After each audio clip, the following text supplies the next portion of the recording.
Legal, vamos abrir as nossas Bíblias no livro de Atos, capítulo 1. Nós vamos ler inicialmente do verso 1 ao verso 3. Atos 1, de 1 a 3, diz assim: Em meu livro anterior, Teófilo, escrevi a respeito de tudo o que Jesus começou a fazer e a ensinar, até o dia em que foi elevado ao céu. Depois de ter dado instruções, por meio do Espírito Santo, aos apóstolos que havia escolhido. Depois do seu sofrimento, Jesus apresentou-se a eles e deu-lhes muitas provas indiscutíveis de que estava vivo. Apareceu-lhes por um período de 40 dias, falando-lhes acerca do reino de Deus. Agora pula no mesmo capítulo para o verso 8. Verso 8, mas receberão poder quando o Espírito Santo descer sobre vocês. E serão minhas testemunhas em Jerusalém, toda a Judéia e Samaria e até os confins da terra. Tendo dito isso, foi elevado às alturas. Enquanto eles olhavam, em uma nuvem o encobriu a vista deles, e eles ficaram com os olhos fixos no céu, enquanto ele subia. De repente, surgiram diante deles 2 homens vestidos de branco, que lhe disseram: Galileus, por que vocês estão olhando para o céu? Este mesmo Jesus que dentre vocês foi elevado ao céu, voltará da mesma forma como o viram subir. Oremos uma vez mais. Obrigado, Senhor, por essa noite, pelo calor do Teu Espírito no nosso meio, pela liberdade que temos de louvar o Teu nome. Muito obrigado. Abençoe nossas crianças, Senhor, com Teu poder, dando a palavra no coração de cada um dos nossos pequeninos, para que todos eles se tornem seguidores de Cristo. Abençoe cada professor e professora com a Tua força, motivação e unção. E agora, abre os nossos ouvidos e transforma-nos um pouco mais à semelhança de Jesus, pois no nome dele que oramos. Amém e amém. Podemos assentar, meus irmãos.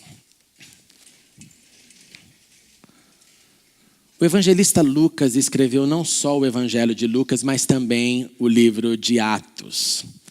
E ele escreveu, tudo indica, para um homem que foi o patrocinador desses escritos. O nome dele é Teófilo. Nós não sabemos exatamente como foi, se envolveu dinheiro, se envolveu simplesmente um desejo de alguém que queria ouvir a respeito do que estava acontecendo.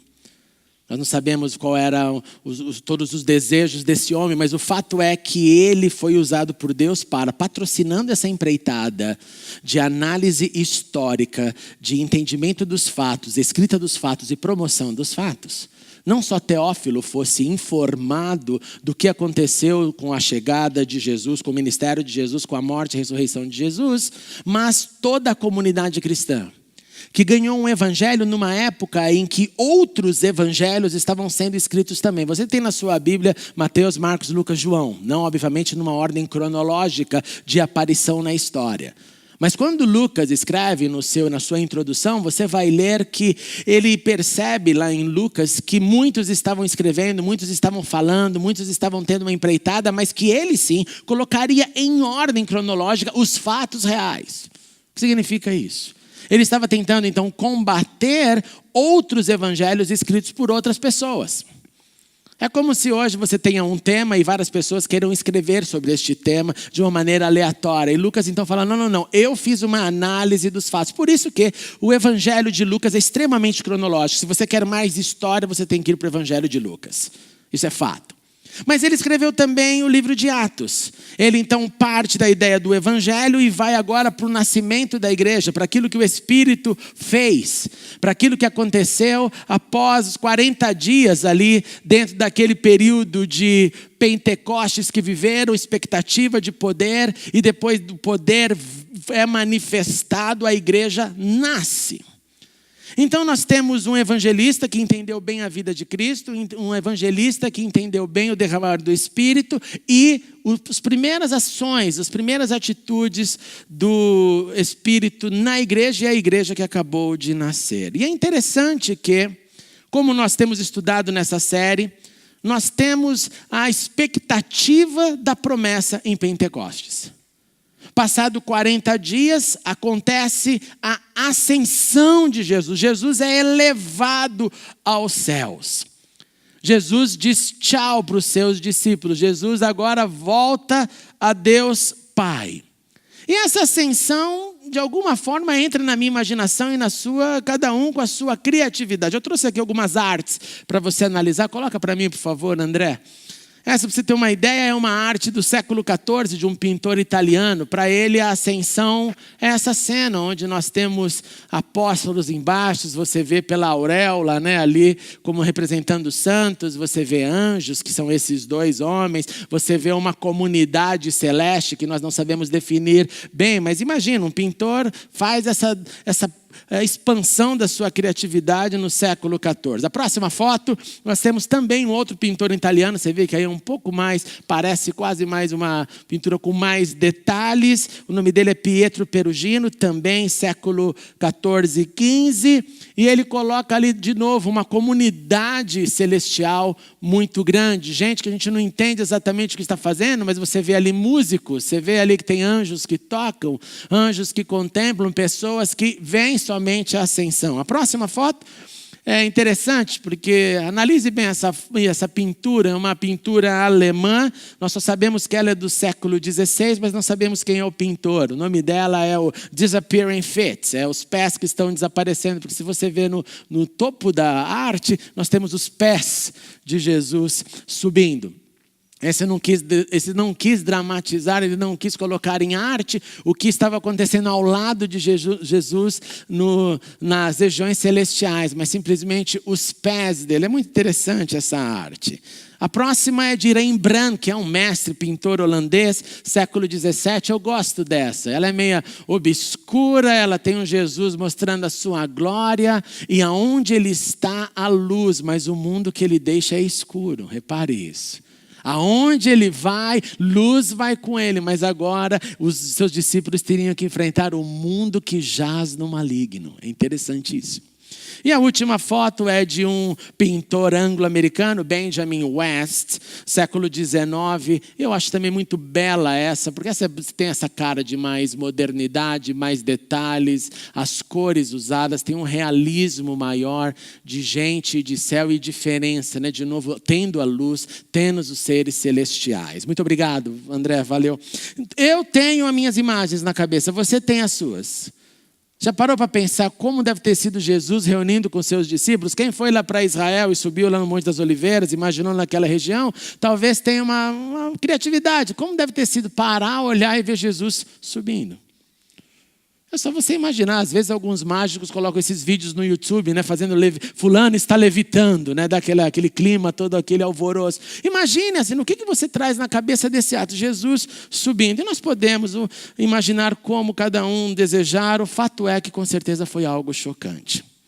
E assim, após a ascensão, os discípulos então separados fisicamente de Jesus, começam um período, uma reta final, 10 dias de oração. 10 dias, porque se Pentecostes é a festa do 50º dia, e se Jesus apareceu 40 dias, só resta 10 para a chegada da festa. Então, nessa reta final de 10 dias é que os discípulos estão só. É que os discípulos entenderam, agora Jesus não vai mais aparecer na nossa reunião. Jesus não vai aparecer mais no Mar da Galileia e dizer, alguém está com fome, quer um peixe? Agora são vocês, discípulos, sozinhos. E eles começam então na sua expectativa final. Na reta final, reta de oração. Jesus retornou ao Pai e os seus seguidores permaneceram na terra, aguardando a promessa. E essa ascensão no cristianismo global é celebrado na quinta-feira agora, dia 25. Quando então iniciamos esses 10 dias até Pentecostes. Quando então, repito, os discípulos disseram tchau e estão tendo um momento novo, um momento de união para orar, para esperar aquilo que eles não sabiam exatamente como seria. Eles não tinham ideia de, olha, vai ser assim, nós estaremos orando, vai vir do céu, um vento, um barulho, e nós seremos... Eles não tinham nem ideia. Eles tinham leituras a respeito do Espírito, o que o Espírito fez no Antigo Testamento. O Espírito que pairava sobre as águas, o Espírito dos profetas, o Espírito nos juízes, o Espírito manifestando o seu poder no templo. Eles tinham noções, mas agora eu vou receber, o que vai acontecer comigo? Eles não tinham, é somente expectativas.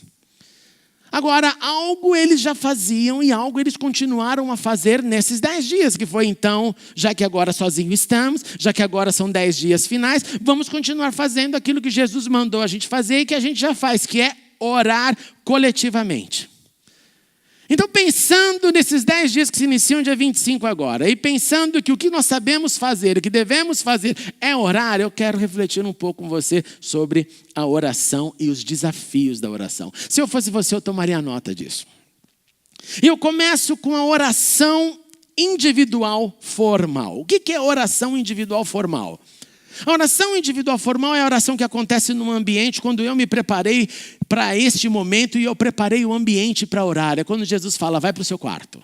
Esse quarto pode ser qualquer lugar, o que significa que eu fiz um agendamento, tem um momento que eu vou parar para orar, tem um lugar, naquele momento ninguém vai me atrapalhar, porque eu vou trancar a porta. Lembra de Jesus? Fecha a porta do seu quarto, das palavras. Coloca uma barreira, porque senão você não vai conseguir pensar, você não vai conseguir meditar, algum barulho vai acontecer. Se você ficar perto do teu telefone para orar, você sabe o que acontece, né? Tem gente que adora orar assim, né? Oração, toca a mensagem, ele parou, Senhor, peraí, deixa eu ler lá, ler, volta, fecha o telefone. Ô Senhor, toca de novo, ele vai lá. Não, tira tudo. E eu começo então sobre, se você fez esse ambiente, se você separou esse momento, o primeiro desafio da oração é silenciar o barulho que nós vivemos em nossa mente. Quantas vezes você vai orar e você está brigando com pensamentos? Você está pensando em tudo, você está pensando nos problemas. Você vai falar o problema para Deus, mas de repente o problema fica mais forte do que o clamor. Porque ele captura a sua mente e você vai com ele pensando no problema. Você para de orar no meio, começa como se você estivesse dialogando com o problema. É um barulho que não deixa a gente silenciar a alma. A cabeça fica pensando. E se a oração perde o rumo, a oração não está mais para caminho nenhum, parece que está falando sozinho. O primeiro desafio da oração, então, é silenciar o barulho das preocupações, o barulho do dia, o barulho da rotina, o barulho dos dramas que eu e você vivemos. E quando esse barulho é muito alto e eu não silencio esse barulho, a minha oração é curta. Ela tem uma validade muito pequena, porque o barulho vence a introspecção. O barulho vence aquilo que deveria ser o meu momento de sagrado, de parar e orar a Deus. Então, como que eu vou silenciar a minha alma, eu te pergunto? E a resposta talvez seja, no momento de orar, nós precisamos às vezes nos calar antes de falar. Eu preciso talvez às vezes me ajoelhar e ficar mudo. Não fala nada, abaixar a tensão, abaixar o barulho, parar de pensar um pouco, já não entrar, e Senhor, agora eu estou aqui, não, calma, silêncio.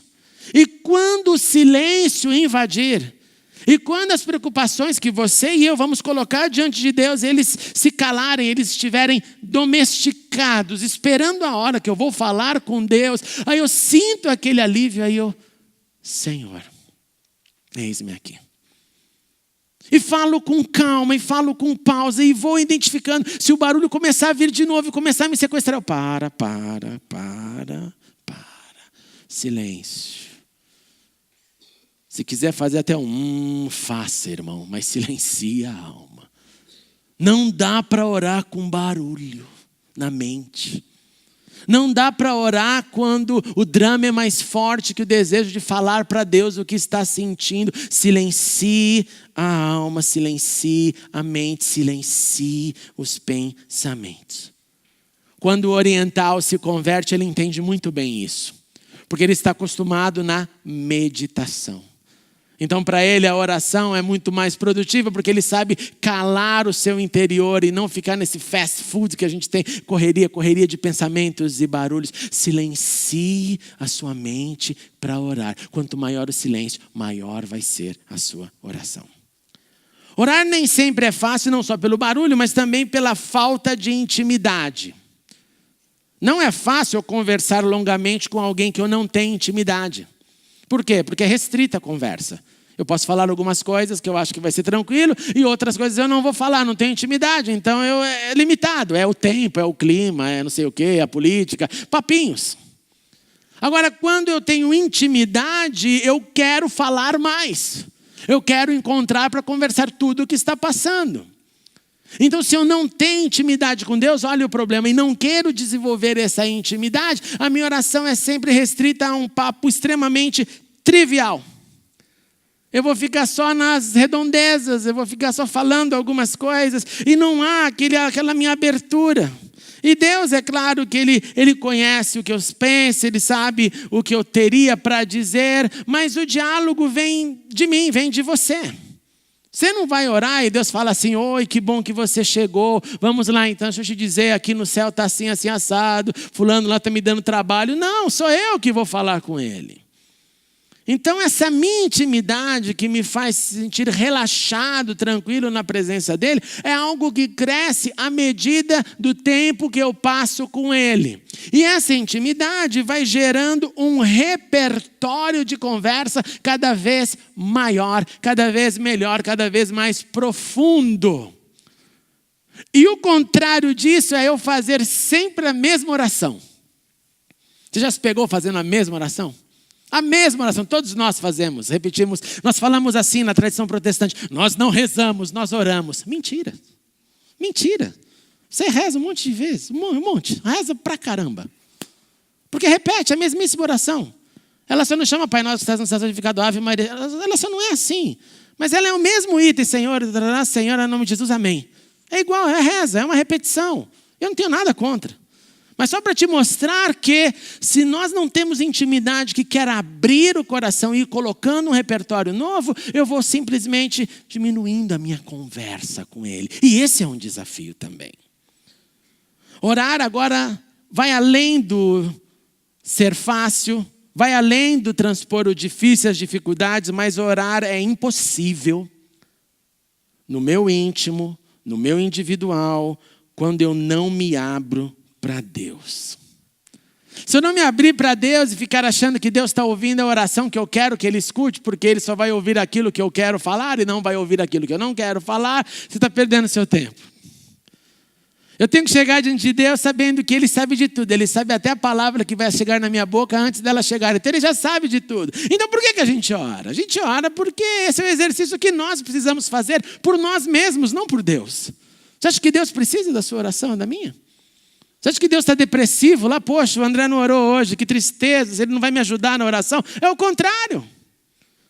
Mas então se eu me abro com Ele, eu abro o meu coração, eu confesso os meus pecados, eu abro a minha vida, eu falo dos meus caminhos, dos meus desejos, da minha vontade, dos meus erros, eu estou nutrindo uma conversa honesta.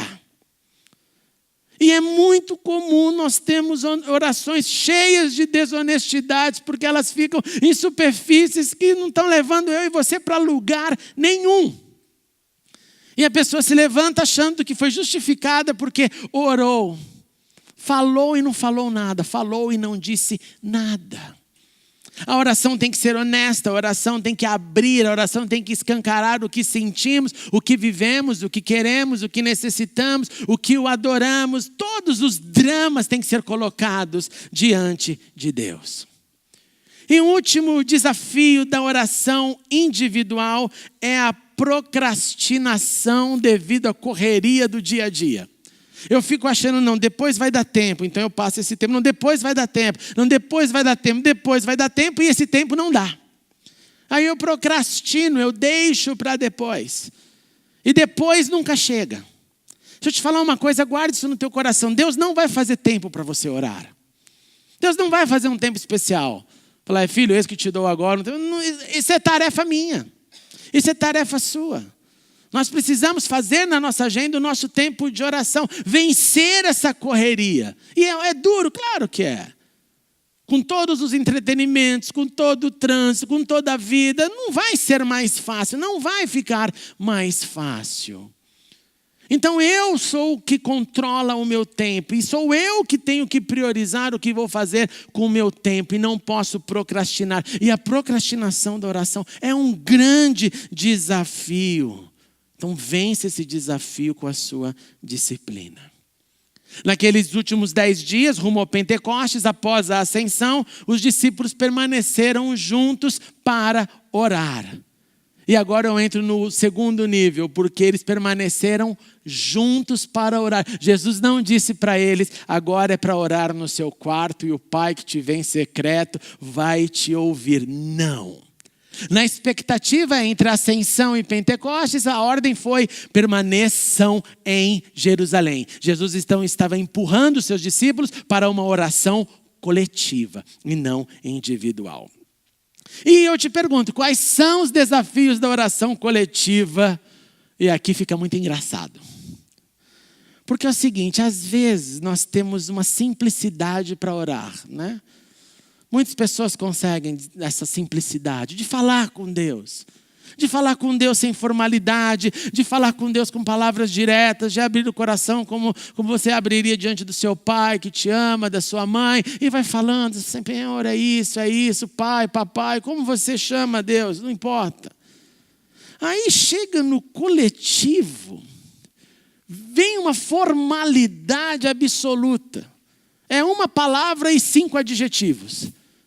É o leão, é o alfa, é poderoso, Senhor dos Exércitos. É um negócio que é terrível orar com gente assim. É terrível. Eu saio da minha simplicidade porque tem alguém, eu já imposto a minha voz, já mudo o clima. E aí o que me dá mais tristeza, eu já falava isso no curso de batismo. Falava, olha, tem gente que orava tão mais bonito antes de ser cristão. Orava mais bonito. Você dava uma chance de orar, a pessoa falava assim, mas eu não sei orar. Eu falei, claro que você sabe, meu filho. Fala aí com Deus, a gente te acompanha. E a pessoa abre o coração. E, Deus, é isso aí mesmo, eu sou um desgraçado e tal. E fala qualquer coisa. E é sincero, e é bonito. Aí ele aprende na clonagem e começa, amantíssimo Deus e Pai, santo e bendito. Pelo amor de Deus. Perdeu a simplicidade de falar. Foi clonado pela voz, foi clonado pelas palavras, pelos adjetivos, perdeu a simplicidade. Então nós não podemos na oração coletiva perder a simplicidade do individual. A autenticidade que é minha, que é sua e que fala com Deus. Eu não tenho que fazer uma oração bonita quando alguém está me ouvindo. Já ouviu essa também? Fulano ora bonito, né? Mas quem diz que a oração tem que ser bonita, poxa? A oração tem que ser sincera. Se carrega beleza na sinceridade, que legal. Mas não é um show de palavras. Você não vai para a academia das letras pela oração que faz. É dizer para Deus, Senhor, é isso que eu sinto, é isso que eu penso, é isso que eu vejo. Eu estou com uma raiva danada. Abrir o coração. Então, na oração coletiva, seja autêntico. Quando te chamar para orar, fala, cuidado, já vem com o alarme ligado. Cuidado. Senhor, deixa eu simplesmente abrir minha boca e falar com tranquilidade. E isso é perceptível assim em 5 segundos da oração. 5 segundos, você já percebe já por onde está indo o caminho. Você está indo para a formalidade, para aquele clima formal, você já percebe na hora. Segundo, desafio da oração coletiva. Vergonha de expor as minhas necessidades. Mas eu vou falar lá, o que eles vão achar? Eu vou falar o que eles vão pensar, o que a fofoca vai acontecer se depois que ouvirem as minhas necessidades. E o problema disso, de não querer expor aquilo que eu tenho, é porque nós contrariamos a palavra. Olha o que Tiago escreveu a respeito disso. Entre vocês, se há alguém que está sofrendo, que ele ore. Há alguém que se sente feliz, que ele cante louvores. Entre vocês, há alguém doente, que ele mande chamar os presbíteros da igreja, para que estes orem sobre ele, unjam com óleo em nome do Senhor. E a oração feita com fé curará o doente, o Senhor o levantará. E se houver cometido pecado, será perdoado. Nessa esfera está tudo bem, porque você chama alguém que você quer para orar para você. Você não vai chamar alguém para orar para você que você não confie, que você não sente intimidade. Então isso aqui está tudo seguro. O problema vem agora. Portanto, confessem os seus pecados uns aos outros. Orem uns pelos outros para serem curados. A oração do justo é poderosa e eficaz. Você tem 1 minuto para confessar um pecado da semana para o seu irmão que está do seu lado. Vamos lá. Vai lá, confessa. Se ele disser que não estiver lembrando, você fala, acabou de pecar, porque mentiu. Já pega ele no ato. Um pecadinho, vai, confessa rapidamente um pecado. Pode ser um pecadão também.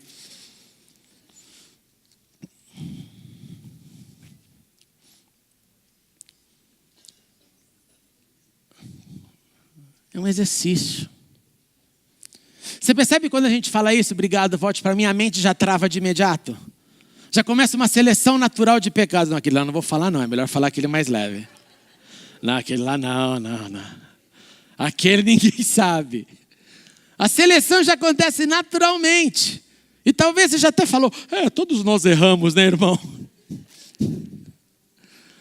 Todos nós erramos, mas chama o pecado pelo nome. Fala, eu tive um pensamento terrível ali naquela rua ali, ó.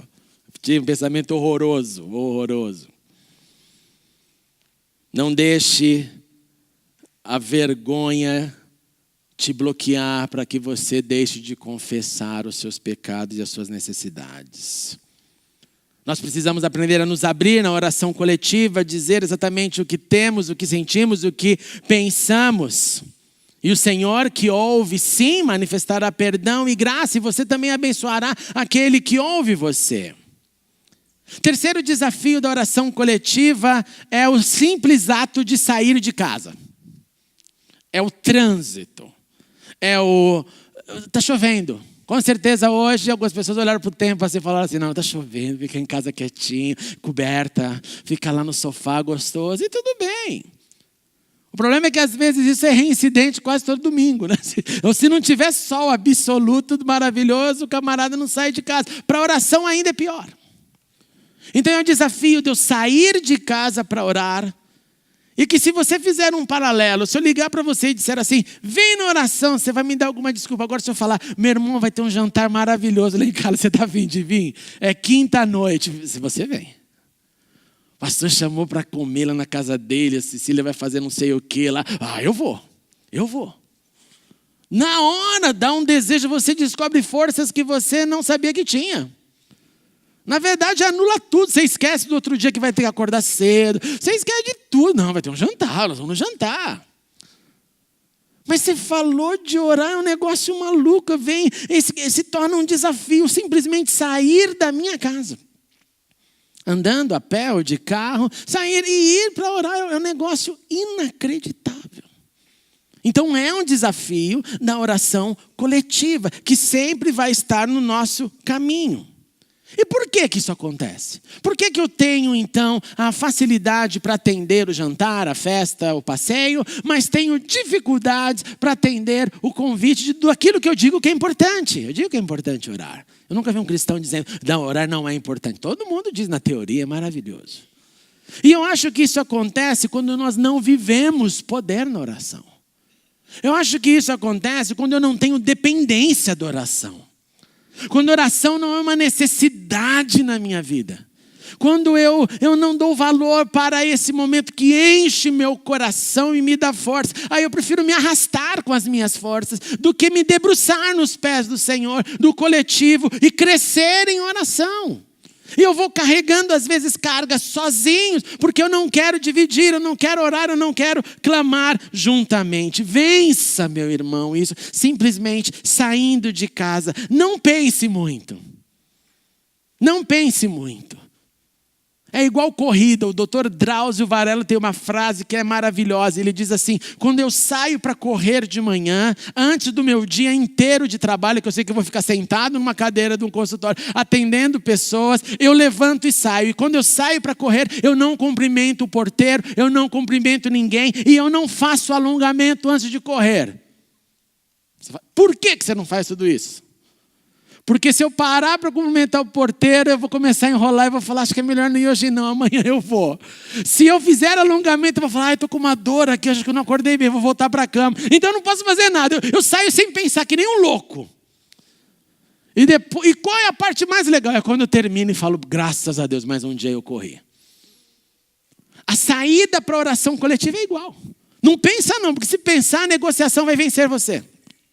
Você vai ter um convencimento de que não dá, você não pode, é difícil, alguma coisa. E a capetada está tudo lá ao redor, assim, fica. Tinha hora que dava vontade de ver o capeta, só para dar um susto na gente, assim, para falar, olha o que está acontecendo aqui. Você já viu ele, irmã? A irmã está aí, né? Não precisa nem ver para saber que isso acontece, né, irmão? Não precisa nem ver. O quarto desafio é o desafio do silêncio na oração. Do silêncio na oração. E aqui começam a se levantar as tradições. Não, na nossa tradição, nós não movemos uma palha, todo mundo mudo. Tem que ouvir um botão, uma agulha cair no chão, porque senão não é oração de verdade. Oração silenciosa. Nós não admitimos esse negócio. E o silêncio é um grande desafio. Que se ele for demasiado, você dorme ou você para de pensar. Já parou de pensar? Já dormiu em vigília já? Eu já. Já acordei babando assim, falei, me perdoe, Senhor. Pedi perdão, fiquei de pé e continuei a orar. Eu posso então que o silêncio, ele me afeta e simplesmente eu desligo. Aí a gente fala alguns dados históricos para você entender. Os discípulos estavam orando no cenáculo. Os discípulos estavam orando em unidade. Eu te pergunto, como que é a oração judaica? Como que é a oração judaica? Primeiramente, então, a oração judaica vão ser pessoas juntas, unidas. E eu vou te dar um exemplo aqui do que pode ser uma oração judaica. Você tem um texto de cor da Bíblia? Se não, abra sua Bíblia em qualquer texto aí. Por favor, rapidamente. Abra a Bíblia em qualquer texto que você gostar. É uma dinâmica, rápido. Fica atento, reaja. Abra a Bíblia, pode ser no teu telefone, qualquer texto. Um texto que você gosta, um texto que você acha interessante. Abriu? À medida que você abre, se levante, por favor. Abre com o texto na mão, só para eu saber quem conseguiu abrir. Vai lá. Ou no seu telefone. Por favor, eu preciso da sua ajuda. É para você isso, é para você isso. Todos. Quem não tem a Bíblia, porque faltou, peça misericórdia para Deus, porque esqueceu a Bíblia em casa. E fique de pé de qualquer forma, porque eu preciso da sua ajuda. Pense num verso, pense numa música, pense numa poesia que você sabe de cor. Pense em qualquer coisa, qualquer texto que você saiba de cor. Ok? Está com ele na cabeça? Está pronto? Quando eu falar já, você comece a ler em voz alta. Não é para gritar, é só para ler em voz alta. Uma voz audível, ok? 1, 2, 3, começa.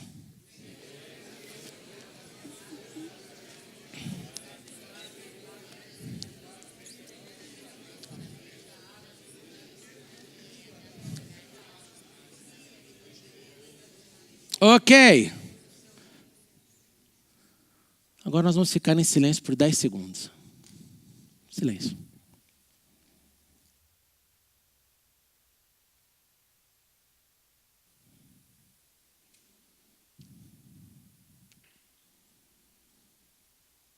Pode se sentar. Qual que é a diferença? No texto você teve algo ativo, a sua cabeça foi lá. O Senhor é meu pastor e não me faltará, Ele me faz repousar em paz. Alguma coisa estava acontecendo no teu mental. Quando bateu o silêncio, você, meu Deus, o que está acontecendo? O que será que Ele vai fazer? A cabeça começou a dialogar com você. Você não ficou aqui em silêncio absoluto, completamente com a mente, com a empty mind. Estou aqui pronto, em silêncio absoluto para receber. Não. A oração do povo judeu é uma oração que se engaja nesse barulho que você acabou de ouvir. Mais que isso, eles vão inclusive mexer o corpo. Você já deve ter visto. Por quê? Por quê?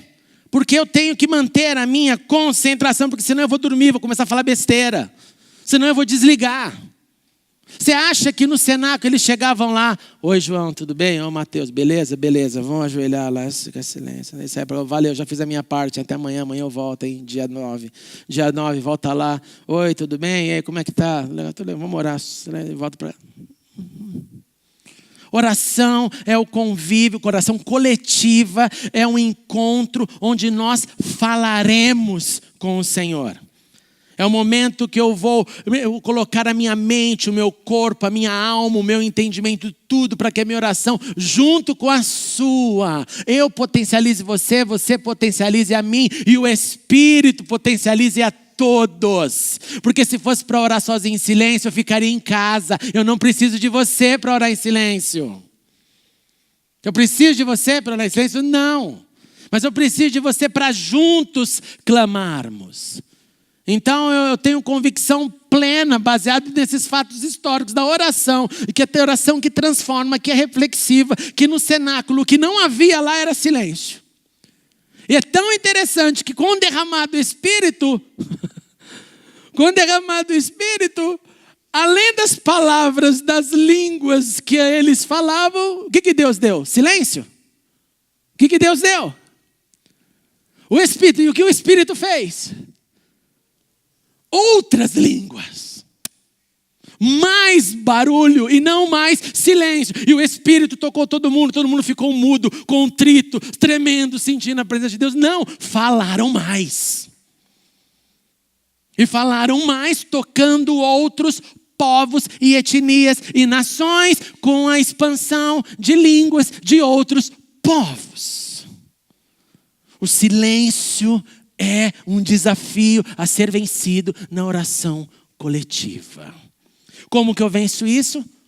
Na simplicidade, como nós fizemos aqui, levantando e lendo um texto. Eu venço isso dizendo: Senhor, me ajude, que o meu som saia dos meus lábios, com liberdade, com tranquilidade. Não estou preocupado com o meu irmão está ouvindo. Que ele ouça, que ele me ajude mesmo na minha oração, no meu drama, na minha vida. Eu não estou preocupado com ele, eu estou preocupado em falar com o Senhor. Naqueles 10 dias finais antes de Pentecostes, eles clamavam juntos e juntos receberam a promessa do Espírito Santo. E quando o Espírito veio mais barulho, veio mais linguagem. Concluindo, meus queridos irmãos, avalie e cresça na sua oração individual. Para essa semana para pegar no seu próprio pé, como diríamos. E fale: Senhor, me ajude a vencer o barulho da minha mente. Me ajude, Senhor, a vencer a correria.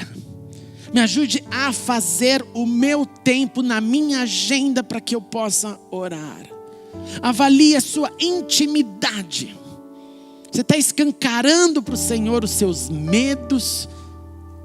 Ou você está mantendo a poesia para Deus? Avalie sua oração nessa semana e fale: Senhor, eu quero crescer na minha conversa, no meu diálogo. Eu quero te falar tudo. Eu estou morrendo de medo de um monte de coisa, Senhor. Eu tenho medo de ficar só. Eu tenho medo de estar acompanhado e não conseguir estar acompanhado. Eu tenho medo do desemprego. Eu tenho medo da minha saúde. Eu tenho medo de ser pai. Eu tenho medo danado de ser pai. Falo direto com Deus: Deus, me ajuda a ser o pai que meus filhos precisam, me ajuda a ser o pai, me ajuda a ser o pai, me ajuda a ser pai, me ajuda a ser pai. Acho que eu vou orar por isso a vida inteira. Me ajuda, Senhor, para que meus filhos tenham boas lembranças e falem: poxa, meu pai era incrível, meu pai errava, mas ele era uma pessoa séria. Abre o coração, cresça no seu discurso. Não precisa de poesia para falar com Deus. Avalie então nessa semana a sua oração individual, formal. Mas vamos crescer também na oração coletiva. Na quarta-feira, aqui no Oásis, véspera da celebração da Ascensão, venha orar conosco. Vença o trânsito, a correria, o desejo. Vença a força do querer, que não é tema, mas novela. Vença e venha orar. Venha orar. Senhor, eu vou lá com meus irmãos, eu vou colocar minha vida, eu vou abrir minha boca. E venha com todas essas convicções na cabeça. Eu vim para orar, não vim para ficar mudo, eu vim para falar. Porque se fosse para ficar mudo, eu ficaria em casa e o Senhor me ouviria. Mas eu vou potencializar com esse irmão, como aqueles no cenáculo, um ao outro, e todos clamando juntos. Eu disse esta manhã e repito: quando o nosso culto de quarta-feira, quando o nosso oásis tiver a presença maciça da igreja, você vai ver o reflexo disso na sua vida e na missão da igreja. Porque a igreja que ora é a igreja de poder, a igreja que não ora é a igreja que não tem poder. Poder é oração, oração é poder. Chegando na quinta-feira, celebre a Ascensão em sua casa. Celebre. Pare lá um momento com a sua família e eu quero te dar um tema para você orar. que talvez você nunca tenha orado. Você já orou na sua casa dizendo assim: Senhor Jesus, nós queremos pedir que o Senhor volte? Você já orou pedindo para Jesus voltar com a sua família? Nós pedimos muitas vezes: Senhor, nós queremos te pedir, o Senhor foi elevado aos céus, e nós queremos te pedir como família, volta, Senhor. Eu sei que você vai ficar tentado: ai, mas Senhor, mas eu queria tanto que meus filhos fossem para a universidade, que eles se casassem, que eles dessem neto, que o neto crescesse, me desse muitas alegrias, torcesse para o meu time, que eu conseguisse aquela grana. Senhor Jesus, nós estamos aqui dizendo: o Senhor foi elevado aos céus, e nós queremos te pedir, volta, Jesus. A nossa família está pronta para encontrar-se contigo. Senhor Jesus, é melhor estar contigo do que na terra. Se tiver coragem, faz essa oração. E nos próximos 10 dias, então, começando na quinta, eu quero te encorajar: faça uma lista de oração, uma oração para cada dia. Quinta-feira uma, sexta outra, sábado, até Pentecostes. E juntos como família, pelo menos um momento do seu dia, pare e fale: vamos orar por isso agora. Vamos no coletivo orar, clamar, entregar as nossas petições ao Senhor. E acima de tudo, busquemos mais do Espírito de Deus. Porque por mais santo que você seja, por mais espiritual que você seja, mais de Deus nunca é demais. Mais do Espírito nunca é demais. Então vamos pedir: Espírito, me dê um Pentecostes ainda maior.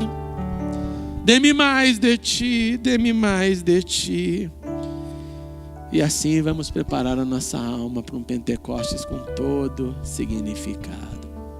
Senhor, leva-nos para casa com esse desejo de prosseguirmos na oração, crescendo na oração individual, crescendo na oração coletiva.